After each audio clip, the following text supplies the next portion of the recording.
بونجور. اليوم بدي أعمل لكم ماسك كناية. أنا لأنه صورت قبل وكله راح. بدكم صفار بيضة، هيدا البياض تركته، برجع بعمله ماسك بعدين لوجهي كمان، هيدا رائع.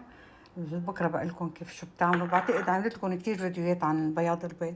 حطيت ملعقة بن قهوة تركية، حطيت ملعقتين شوفان. إذا ما عندك شوفان فيك تحطي نشا ملعقتين، فيك بدك تحطي نص ملعقة ملح، ملح الطعام، وحطيت ملعقة حليب بودرة. اوكي، وحطيت 4 معالق مي. انت اذا عندك حليب مي حطي اربع معالق مي. اوكي، بنرجع بنحركهم، نرجع بنحط جيلاتين ملعقة ونص. بتحطوا جيلاتين وبتحركون وبتعملوا بان ماري لحتى يضلوا دايب الجيلاتين حتى ما يجمد. اوكي، بدكم تحطوا اول طاق رح اجرب لكم اياها على ايدي وبتشوفوها. اوكي، كمان بليز. بتحطوا اول طاق، بتخلوها لتنشف، ما كتير بتسمكوها. اوكي، فيكي تعمليها لكل جسمك. هيدي بتشد البشرة، بتنقيها، بتوحد اللون، بتعطي نضارة للبشرة. اوكي، بتتركيها بس تنشف. هاي الطبقة بدك تنطريها لتنشف، يمكن تاخد وقت معك ما تدغري تنشف. بتحطي طبقة تانية. اوكي، وبس تنشف الطبقة التانية يعني بدك ترجعي تحطي طبقة تالتة، وبعدين بدك تقبعيها قبع. هي بس تنشف تطلع مثل كأنك عم تعملي سير، يعني عرفتي؟ هلا انا رح جرب اني اتركها وارجع كفي لكم اياها هلا شوف. بس انا ماني قادره اصور وجهي لاني تعبانه. اوكي، هلا بتشوفوها كيف بتصير. لكاني صفار بيضة حطينا، ملعقة بن تركي، ملعقتين شوفان، ملعقة نص ملعقة ملح، ملعقة حليب بودرة. ما بدي احط الكيس الحليب حتى ما يكون عم بيعمل دعاية لإله. ملعقة حليب بودرة لأما عندي ليكويد. أنا عادة بيكون عندي حليب ليكويد، بس ثاقبت اليوم ما عندي. فبتحطوا 4 معالق حليب ليكويد، أو بتحطوا 4 معالق مي وملعقة حليب بودرة ناشفة مليانة. بتحركوهم ليدوبوا، وبتحطوا بترجعوا تحطوا ملعقة ونص شو اسمه جيلاتين.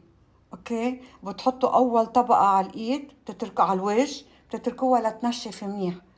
ما تحطوا دغري فوق بعض لأ ما بيقعدوا ينشفوا، خليها تنشف منيح. واذا انت مستعجله فيك تحطي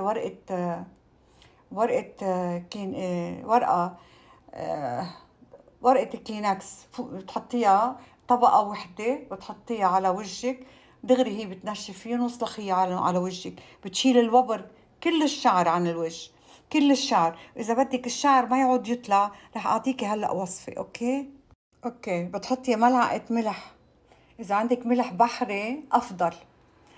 إذا ما عندك فيك تحطي تبع الطعام. ملعقة ملح بحري مليانة. بتبرشي نص جوزة الطيب، وبتبرشي شو اسمه، خليني فقلك عليها. بتبرشي انت بتجيبي الشبة وبتطحنيها عندك بالبيت. ملعقة، حطي ملعقة ملح، ملعقة شبة، نص حبة جوزة الطيب، برشيهم وحطيهم نقعين بالمي 3 ساعات ل4 ساعات بمي سخنة، وبعدين بترجعي بتمسحي فيها وجهك. ما بيعود يطلع الشعر نهائيا بوجهك، كأنك عاملة ليزر. 2 3 ما بتقعدي تشوفي شعر بوجهك. اوكي، بس تجربوها قولوا لي إذا استفدتوا منها ولا لا من وصفتي. هلا بدي أحط الطبقة الثانية على إيدي.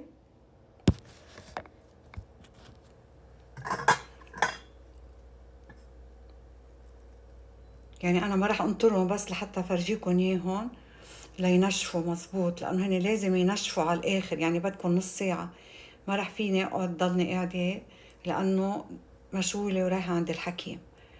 بس حبيت أعمل وجهي قبل ما أظهر من البيت. أنا هلأ حطيت على وجهي بس ناطرتهم لينشفوا. هلأ هيدي الإيد بس ناطرتها لحتى تنشف. راح احط كلينكس على ايدي خليها تصلخ معي لانه مستعجلة على ايدي لان عندي شغل واجاني ناس. بس لحتى فرجيكم كيف بتشيل كل شي كأنك عم تعملي سير. لا شعر ولا حبة ولا بوانوار ولا وبر حتى بالوجه. ومثل ما قلت لكم استعملوا اعملوا هيدا الملح، الشوفان، هيدا شو اسمها، جوزة الطيب والشبة. اوكي، ملعقة بملعقة بملعقة، حطيهم بمي، نص كباية مي مغلية، ونقعيهم شي 3 ساعات وتبقي افركي وجهك فيهم. حطي اعملي سبراي، حطي انية سبراي ورشي على وجهك فيها. اوكي، انا هلا حطيت هيدي لحتى ينشف ولا بقبعها قدامكم. هلا رح شوفوا.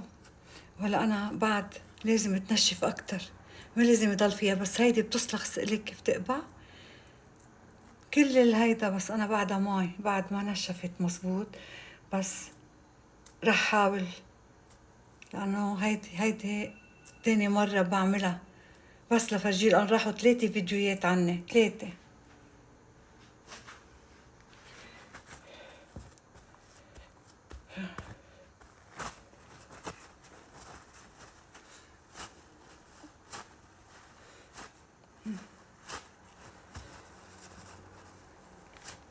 يعني انطروا أكتر، وأنا كنت عم بجلي يعني رجعت رطبت.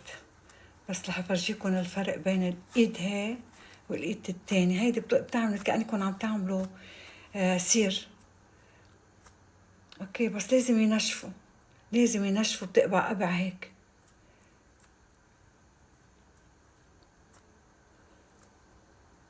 فانطروا عليها أنا لأنه قلت لكم إجاني ناس ولازم أخلص. يعني حطينا القهوة على النار بس لأنه كنت بدي عم بصورها لحتى أخلص. رح فرجيكم وجهي، رح فرجيكم إيدي هلأ الفرق بين الإيدتين. عن جد بتحسوا بالفرق. ليه وبر وليه حبوب، ليه بوانوار ولا شعر. وبتنقي البشرة، يعني بتوحد لون البشرة. يعني ما كل اللي حطيناهم مغذيات للبشرة، البان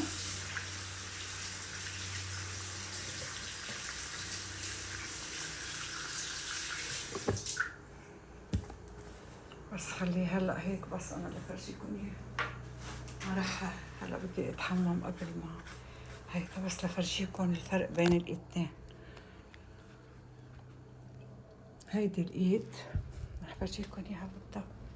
ليك كيف هي، ليك كيف بتصلخ، مع انه مش منشفين مزبوط. لو منشفه مزبوط كنتوا لقيتوا الفرق. ليك ايدي التانية لاني ما عملتها بعد. عملت هيدي بعد ما عملتها. بس انا على كل حال بهتم كتير ببشرتي. اوكي، فكتير منيحة وممتازة جدا رائعة. هون عاملة صابون أنا بشحم الخروف أو بشحم البقر، بكل بس الشحم بعملهم بالشحم. حطيتلن لون اللي بنعمل فيه موارد، حطيتلن اياه. لك شو حلو لونهم طلع. يلا